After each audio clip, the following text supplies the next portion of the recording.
Hospital, Mumbai. And he has got more than 35 years of experience, numerous accolades, and he's one of the early interventional nephrologists in India. Let me welcome Dr. Santosh Malpani, sir, who is the chairman of Maharashtra chapter of RSSDI and an experienced and very well-established diabetologist from Nanded. Let me also introduce our chairpersons, Dr. Sanjay Gandhi, who is Joint Secretary of Maharashtra chapter of RSSDI, and Dr. Chandrashekhar Ashtekar, who is Vice President of Maharashtra chapter of RSSDI. So I request Purvi to start the conversation, to ask questions and to the panelists, and maybe we can go ahead with that. Thank you so much and a warm welcome to all the panelists.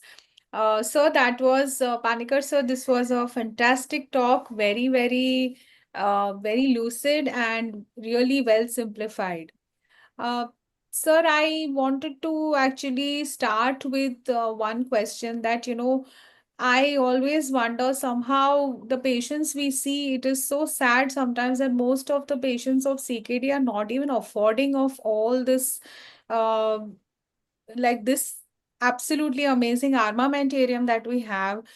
Five pillars, kya sometimes they're not even able to afford even two classes of drugs. So how do we go about treating CKM with, in low resource settings? I mean, some thoughts on that, sir. I will. I think I'm so happy to see Dr. Hemant Mehta here. He is one of the Hi. topmost nephrologists in Mumbai and a good friend of mine. Hemant, did you hear the talk or you came late? Yes. No. I heard your. I almost thought that you should now upgrade yourself to become a diabetes nephrologist. अरे क्या बात है क्या बात है नहीं with your help he works with me in Lilavati. Good. Now your question, see, I'll tell you. Purvi, today we are in a very different situation. All drugs have become generic. They are not so expensive today, except for Finrenon. Finrenon is not off patent. It costs 90 to 100 rupees for a tablet. There again, what you could do is you could prescribe a 20 milligram tablet, which costs the same as a 10 milligram tablet, and ask the patient to take half, so you can cut down the cost. All the other drugs which you said, your RAS inhibitor, your SGLT2 are quite cheap. Talking of GLP-1, the generic GLP-1 is really cheap. Means the pen devices might be a little expensive, but if you go for the vial of 1500 rupees, you can get a 8 milligrams of GLP-1. And if you take 0.25 milligram, it works out to 200 rupees a month. So cost is not such a major issue, but I fully agree with you. Some patients still can't afford that. That is the ground reality in our country. But I would say 90% can afford it. So it is not a major issue. And a right treatment as early as possible is what will prevent all these complications. True. Thank you so much, sir. Thank you, sir. If you May I summarize, ask a question? Hemant, yes, sir. Please. no, just to summarize what Vijay said, it's just prevention is better than cure. Let's put it that way. Yes. One CKD progression saved is much more economical than a person going on dialysis. Let's understand that. Absolutely. Absolutely, sir. True. Mm. Yeah. Purvi, may I ask a question to Dr. Mehta, sir? Yeah, please go ahead. Yeah. Yeah, sir, I remember in residency 15, 20 years ago, we had more of whenever patient developed diabetic kidney disease. So we were like kind of preparing indirectly or gradually the patient for renal replacement therapy. But now the approach seems to, as sir discussed, more of preventive and preservation of kidney function. So what are your thoughts and approaches on that?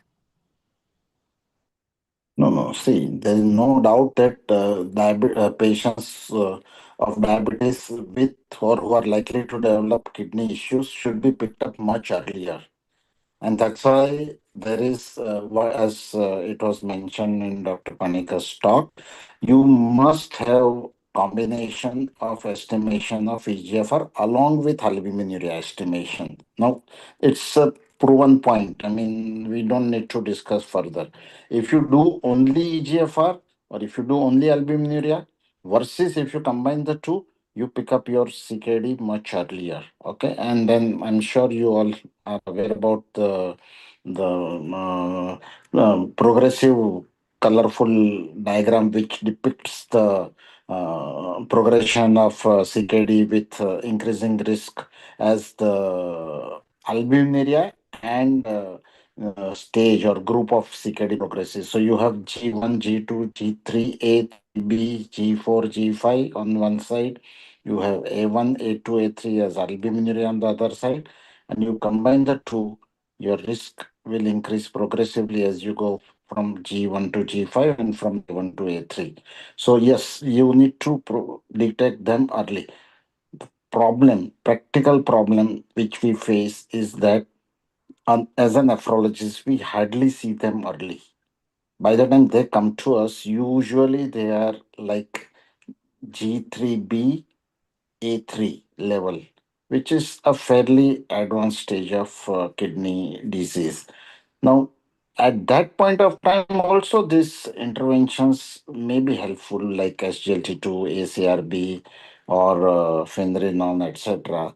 But then what happens is that your risk of complications also increase. So, as we know, whenever you start these patients on ACRB or SGLT2, there's going to be a little bit bump in the creatinine value. Now, patient who already has a elevated creatinine, sometimes they don't understand that this slight bump up to 20% increase in creatinine from the baseline is actually beneficial and renoprotective in longer run. They would just resist addition of these drugs. So that is one aspect of it. Secondly, obviously we won't be able to provide as much renoprotection as we would be able to do it when the patient is at G1 or G2 stage of his kidney disease.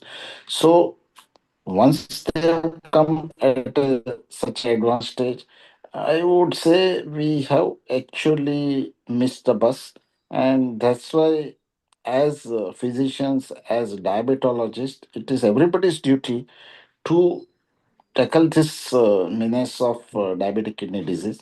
And that's why there are now recommendations that every type 2 diabetes should have albuminuria estimation and EGFR estimation as a baseline, and then at least do it once a year. If you can do it once in 6 months, it is actually even better.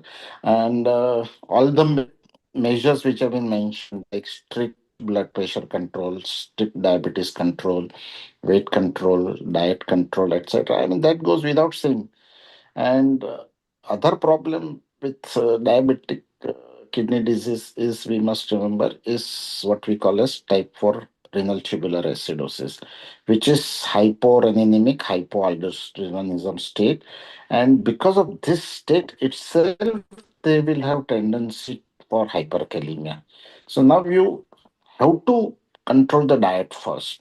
You have to counsel them very well to restrict the potassium in their food and convince them that, look, if you are able to control your potassium, we will be able to give you the drugs which are kidney protective with a side effect of high potassium. Now, if you miss on your dietary control, I will be forced to withdraw your kidney protective drugs. And many of them understand this and they are very compliant with dietary restrictions. So diet plays a very important role. Now, when we say potassium, we must also counsel them about taking the kind of salt, because nowadays with bombardment of salt advertisements on the television and other media, patients are told, in general, you restrict the salt, but they are never told what type of salt to restrict. So they feel that, oh, this salt is low sodium salt, so we must take it. Because I have been advised to have less salt, sodium. But the point is, most of these which are low sodium salt Are high are in potassium. basically potassium chloride salt. Yeah. So they are high in potassium. And sometimes you don't ask the patient, patient doesn't disclose it to you. So first question you ask is, आप कौन सा नमक खाते हैं? Very basic question. If you ask that and cut down on that, tell them that you use common salt only in less, in moderation, rather than allowing them to eat those kind of salts which are rich in potassium.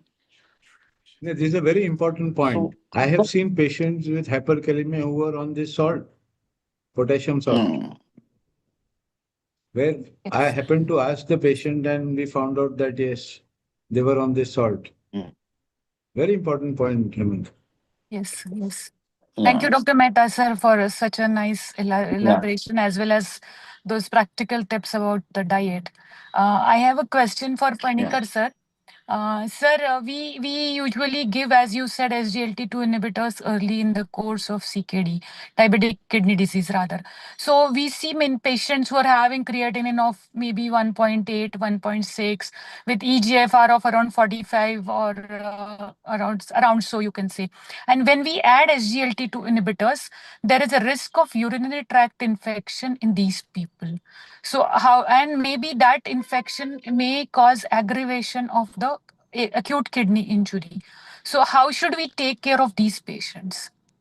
See, whenever you initiate an SGLT2, like Hemant said earlier, there will be a slight increase in the creatinine and a slight reduction in the EGFR. This is the effect of the drug. It is not a bad effect. Later on, it stabilizes and it is renoprotective. This happens because the intraglomerular pressure falls. Because the intraglomerular pressure falls, the filtration of that creatinine becomes a little less. So that creatinine, there is a slight increase. Nothing to worry. Yes, urinary tract infection. See, infection per se, UTI, is not really that common with SGLT2. You get balanitis, you get fungal infections, you get vulvovaginitis, yes, which is directly related to that. But getting a UTI is a different. Males generally don't get it. Females have a greater chance of getting a urinary tract infection. So there, the personal hygiene is very important. And another very common factor is that post-coital, the lady should pass urine before going to bed. In fact, that is the most common cause for recurrent urinary tract infection in ladies. Hemant, your take on that?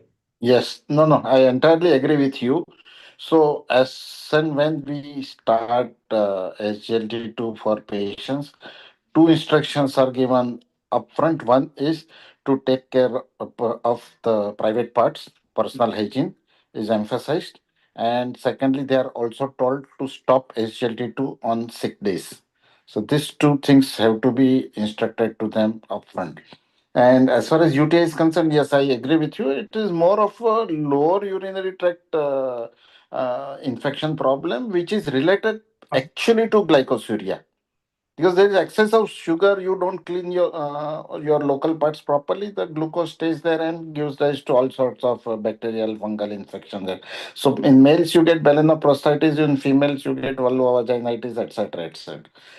Now, in some patients, it may transgress into the bladder, giving rise to cystitis. And then, if that cystitis is not controlled, rarely it ascends up into the patient. Viral. Yeah, but usually this all happens in a patient whose local infection is not controlled. Number one, and sugars are not under control. Otherwise, this risk is not very high.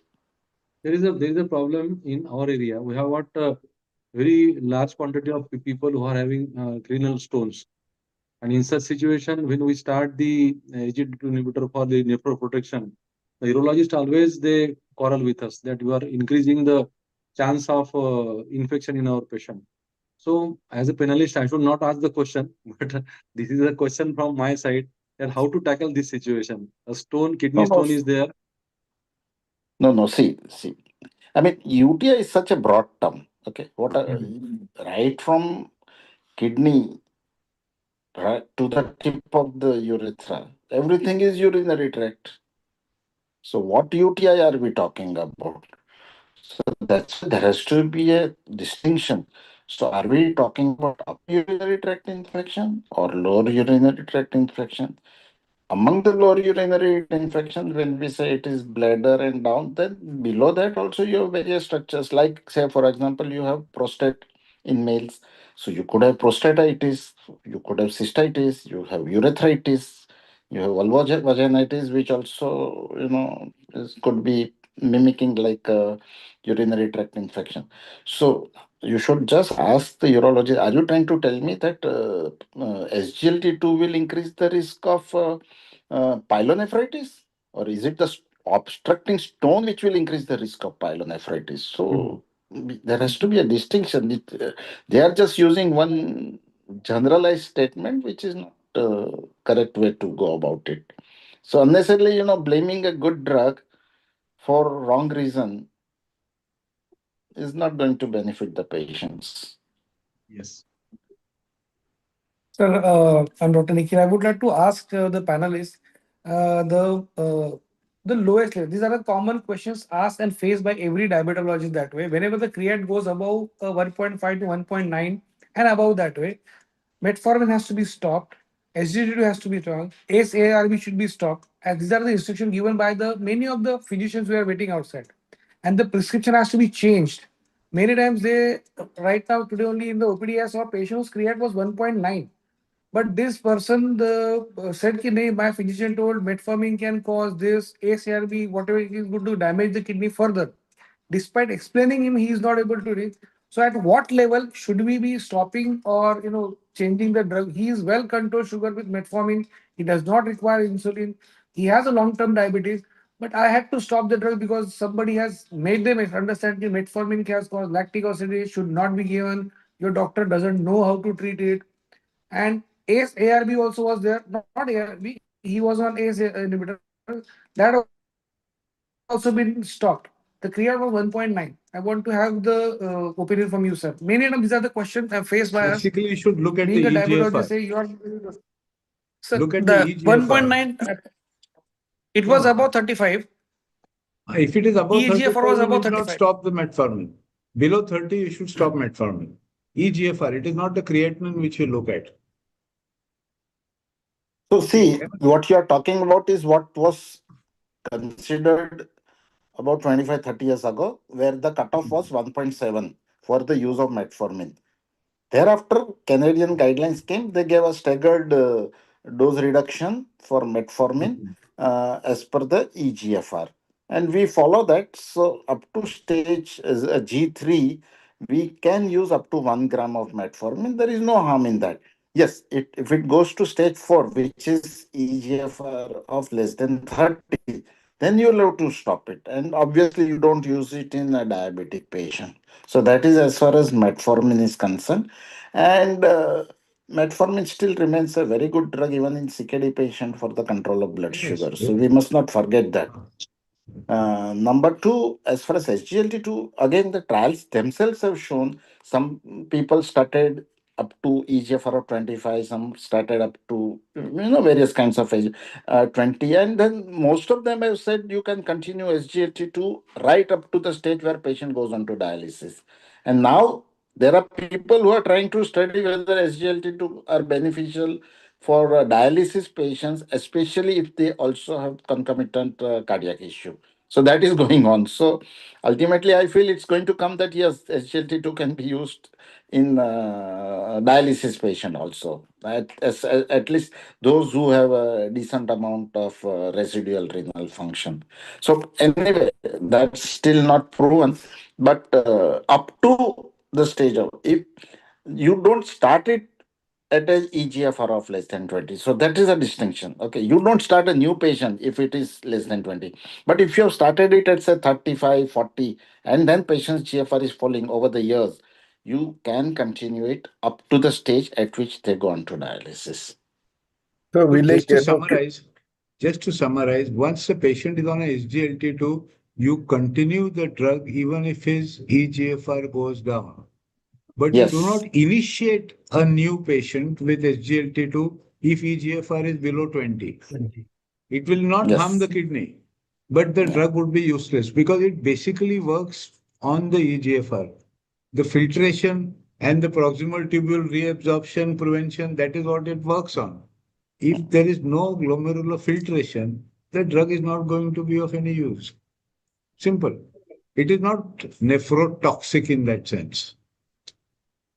So it's like metformin is also not nephrotoxic. Metformin So is unusual, means unfortunately labeled as causing lactic acidosis. Honestly, there is no evidence that even in CKD it causes lactic acidosis. The Cochrane review and all have shown that there is no evidence of lactic acidosis if his liver functions are all right. कुछ problem नहीं होगा. May But I have the guidelines is below 30, don't use metformin.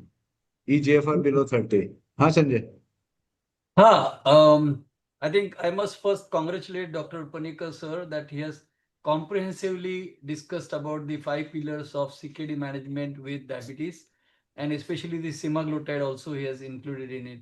Uh, More importantly, to comment of Dr. Mehta sir, the salt replacement being used in the society, I would say go like Gandhiji, you are Harijan on the salt march, or Dandi Yatra.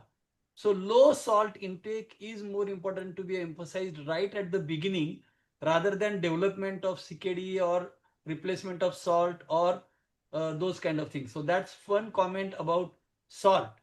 That reduction, we are eating a huge amount of salt. It's an abundance disease of abundance now, including the obesity and all this. So salt intake must be calculated, and each prescription should also mention about EGFR and UACR of the patient. This actually RSSDI should take on as a mandatory write up on the prescription about UACR and EGFR, so that it will become an awareness in all to the healthcare professionals all over around Maharashtra that kidney is given fair importance in before it develops into DKD or even microalbuminuria for that matter. So that was my comment on this. Sir, that's a great suggestion. Just to carry that discussion forward, how often should physicians check UACR as well as serum creatinine? with with Once a advent year. of availability of this newer system of neodoc and all those the POC situations of USCR management, I think even twice a year or 6 monthly I do it in my clinic, because it is hardly 100 or 200 rupees each time, so it's not much costly, and I mean either to the patient, and it is available to us as a POC, so patient doesn't have to go to the lab and kind of keep on jugglery situation is not there. So it's a simplified option that USCR, I write it on my patient's case sheet about at least twice a year. no. Any So only couple of words of caution when we estimate urine for albumin creatinine ratio. So there are certain prerequisites which need to be met so as not to get misleading results. The first and foremost is that there should be good glycemic control. If you are having hyperglycemia, that will also lead to hyperfiltration and your USCR will be on the higher side. Same Yeah. thing holds true for hypertension. If your blood pressure is say 160, 170, 180 systolic and you check USCR versus BP of 130 by 80, which is the goal blood pressure recommended by KDIGO for the diabetes and non-diabetes CKD patient. So obviously that itself will alter the amount of USCR. So you will end up switching patient and classifying him on a higher grade from A1 to A2 to A3. So these two. Similarly, there should be no UTI, there should be no febrile illness, patient should not have exerted heavily in the last few days, patient should not have taken any nephrotoxic drugs like NSAIDs, and patient should not have had a febrile illness. So these are some of the recommendations which you must follow before we come to a point at which we will do.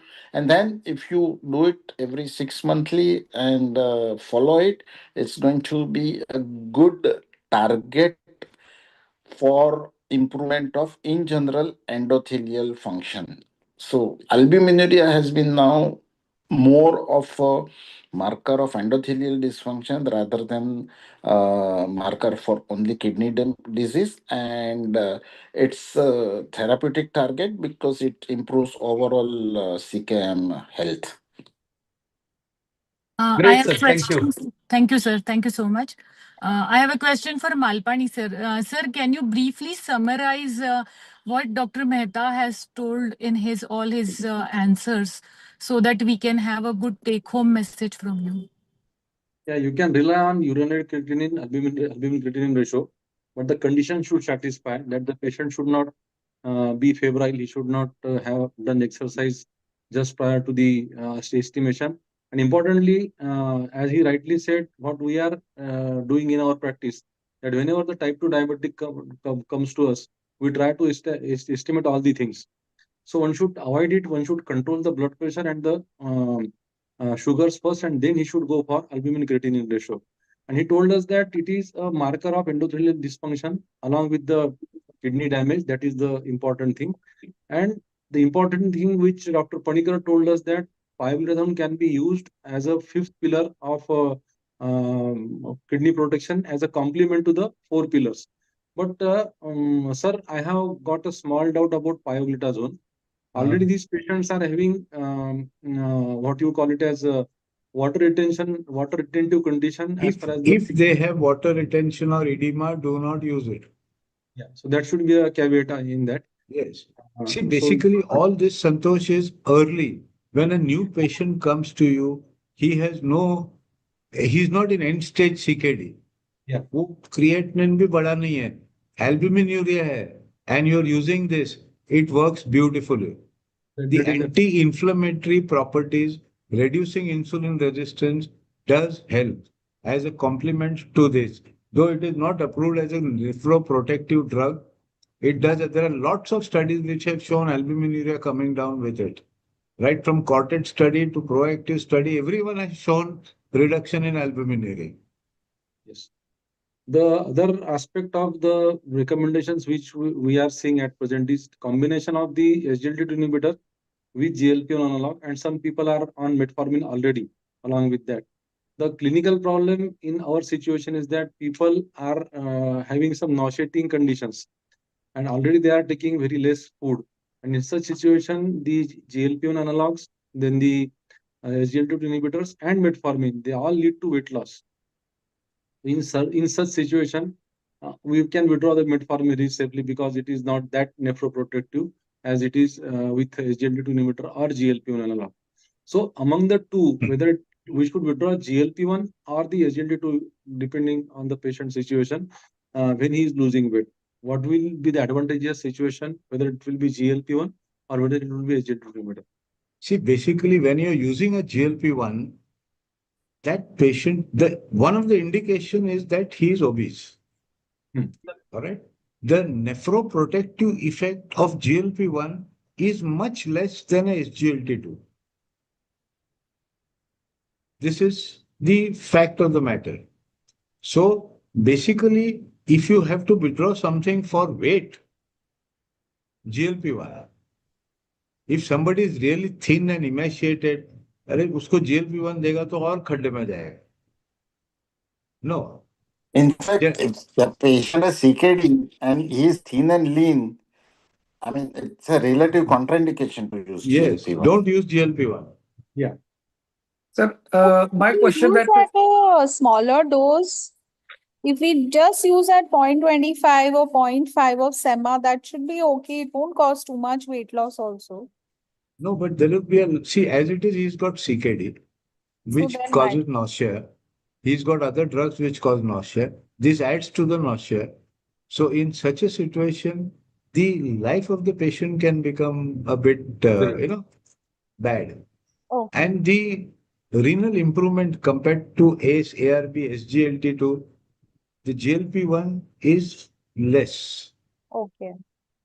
So main question from my side is that we face all the youngsters who are between the age of, you can say, 13 onward, 14 onwards.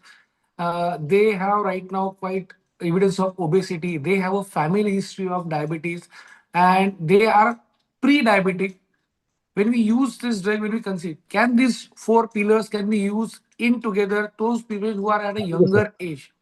That's my focus, is that we should we be starting all five pillars together, or should we stepwise add on as the requirement if the patient is obese and has a family history, strong family history of a diabetes?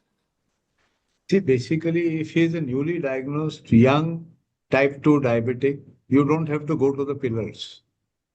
You have to control his sugars well. You have to bring down his weight. And the best combination that has been shown to prevent progression of type 2 diabetes is a combination of GLP-1, pioglitazone, and SGLT2. Best combination. Forget the kidney for the time being. For prevention of diabetes, the draft differential study was that GLP-1, metformin, and pioglitazone. No occurrence of or sort of recurrence of diabetes will be seen with that combination. But this has also got the renoprotective effect. But if there is albuminuria, then SGLT2 should be there. And if he's Sir, hypertensive, if he's Mehta sir, Mehta sir, a quick reference to Yes. the lipid levels No. and which statin is better in such situation. So if you look at recommendations, uh, atorvastatin is one drug which actually does not require any renal dose modification. So you can use up to 40 milligram even in a patient on dialysis. Mhm. Whereas other drugs need to reduce the dose. So I would say atorvastatin is rosuvastatin has increased risk of muscle injury because of reduction in the excretion. So I would not prefer rosuvastatin in my CKD patient in general, because they also have dyslipidemia due to other causes, not necessarily because of diabetes. So yes, atorvastatin is the drug to go about. Uh, One more thing I just wanted to highlight, what Dr. Panikar alluded to, is that now this entity is being recognized more and more, what is called as ORG, obesity related glomerulopathy. So now, which has three components. Why would that happen? So one is glomerular hyperfiltration, which will occur. You are large size, so your kidney will have to work more, and obviously it will cause hyperfiltration. Second thing which he alluded to is very important, and that is lipotoxicity. And there are studies which have found that there is increased deposition of fat in the surrounding renal capsule area. So, okay, your kidney is surrounded by fat, so that is going to the cause inflammation and then these findings oxidative have come stress, and just a that, couple of days ago. yeah. And Renal the treatment. third, yeah, and the third one is the adipokine dysregulation, which is related to your insulin resistant metabolic syndrome, fibrosis, etc., etc. So all three. So ORG is the new term, obesity related glomerulopathy. We must keep this in mind. sir, I have a question. Uh, Dr. Gandhi, you said about the POCs now. I have seen POCs give a different value than when you ask for a USCR from the lab. And when I've compared POCs from different companies, again, they give different values. So, one patient has a normal it's the other way around. One patient has a high POC value, whereas the lab value is a normal USCR. So how reliable are we? We use POCs very regularly because The big, I think it's the biggest advantage is you get the value instantly, so you can start the treatment immediately rather than go back to the lab and come back. But are they really reliable? I've not found any studies which compare or they validate these values of POC. How much as a nephrologist you rely upon POC values? So see, we must understand that the strips, the reagent strips, Mhm, okay, they are mainly going to be useful for estimation of proteinuria. The mhm. problem in clinical practice is proteinuria and albuminuria are used interchangeably. Yeah, that is different. Yeah, so proteinuria is very easy to, just heat coagulation and you detect protein in the urine, what we used to do in the first MBBS biochemistry days. So your albuminuria technically, ideally requires a method what Sir, is I'm not called as talking with the rate strips. Now nephelometry. we are getting the POCs where they actually you feed the sample inside and they wait for some 2 to 3 minutes and they give you the actual value. Well, what we used to do in our MBBS is those That's what things. I'm We used to get the saying. vial, we used to do bedside, not that. These give you actual values. They give you the actual value No, into the urine. agree? But No, yet no, no, that no. is different from the lab.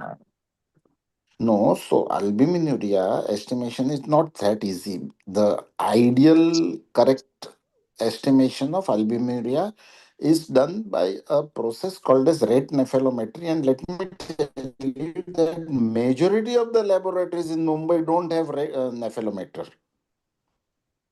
Okay, so either they rely Some on of the something labs, else Hemant, or some of the labs give mm, protein creatinine ratio, and the normal is Yes. less than zero yes, point 0.2, yes.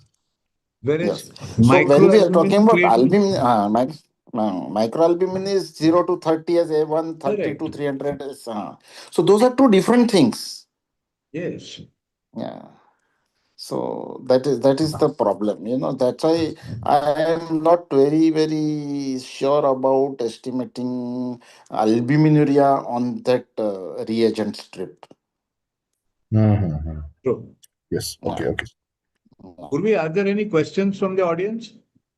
Sir, there was one with respect to the use of drugs other than ACE and ARBs to prevent proteinuria. I think we've covered that in the Yes, discussion. we have covered that. And then one is how long does it take to develop CKD in diabetes?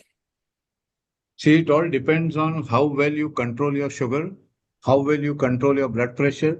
If your sugars are well controlled, your blood pressure is well controlled, your weight is well controlled, you may never develop CKD.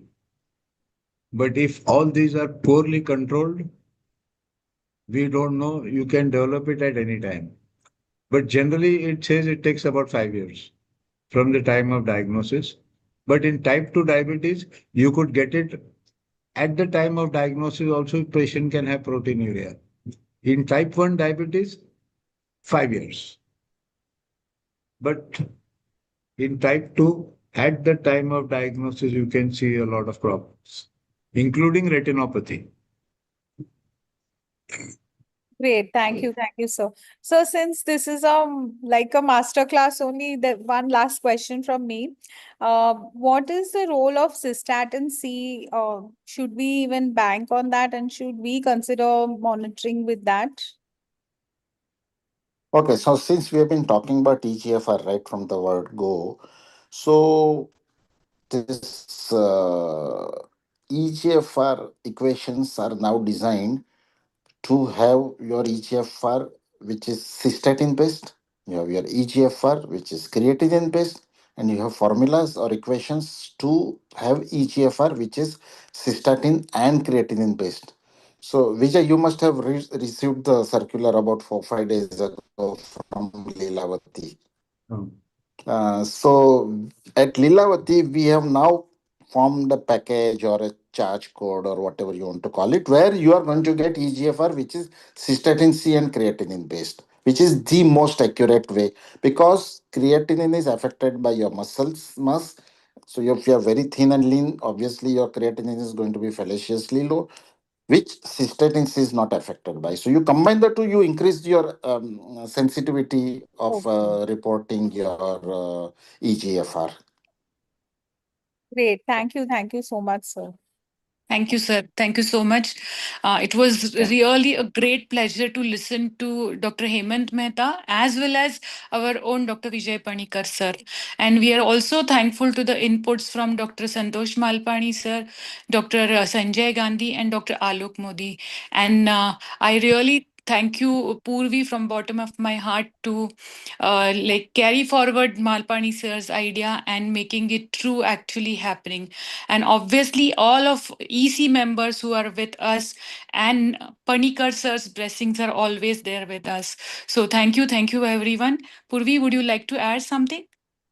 Just Can I, thank can I, Dr. can I, Ashtekar sir and Dr. Gandhi also for joining in, and Dr. Nikhil, who has been a major driver of all these events. So very big thank you. And Dr. Yes, Panikar I sir. forgot Nikhil. I'm so sorry, Nikhil. Arey, what to my, that's okay. Thank you, thank I you. just wanted to add one thing. This whole the masterclass, like Purvi said, is so good. I think this recording should be shared at an undergraduate level. Honestly, I'll make a confession. Even till we do our MD, we are not very clear about nephrotoxicity and We are US having, here. This has hello, we are covered having beyond what Harrison has covered.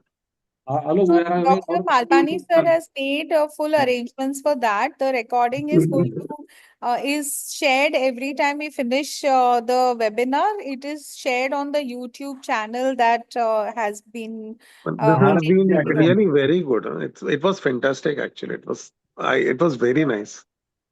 yes. Yes, Sanjay.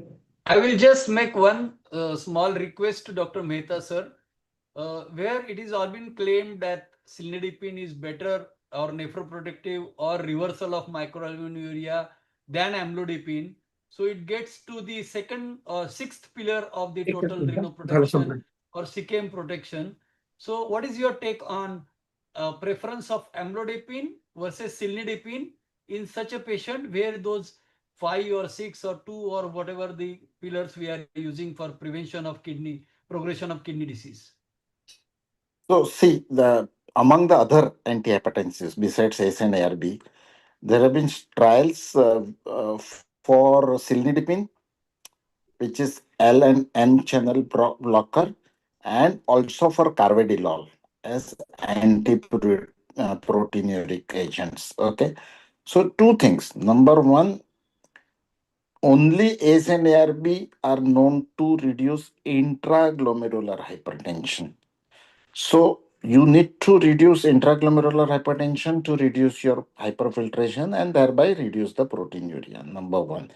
But then the other side of it is that if you don't control the systemic hypertension, that is also eventually through the afferent arteriole going to put a load onto the kidney and increase the intraglomerular hypertension.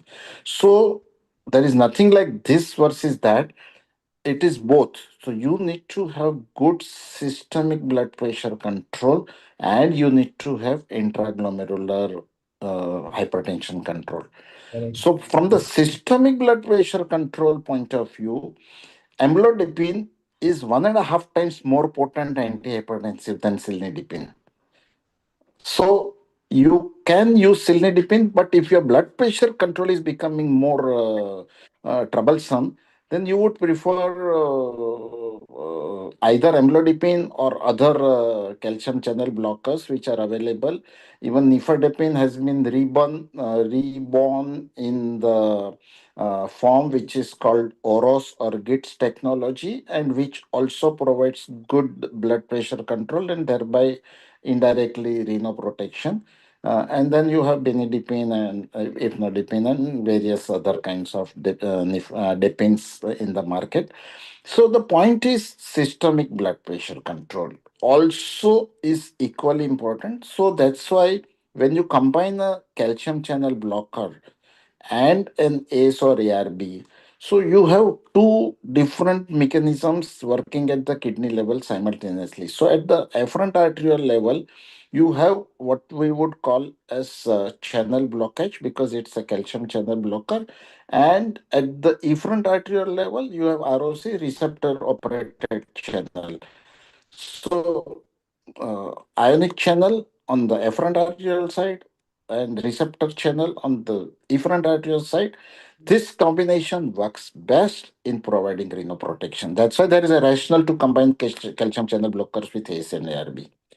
On the other hand, using a combination of ACE-ARB, which is an anti-renin drug, and a calcium and a beta blocker, sorry, which is also an anti-renin drug, is actually beyond the physiology, because you need to have renin production, presence of renin to for your anti-renin drug to work, and calcium this combination of ACE-ARB with beta blocker is actually a very not a physiological combination.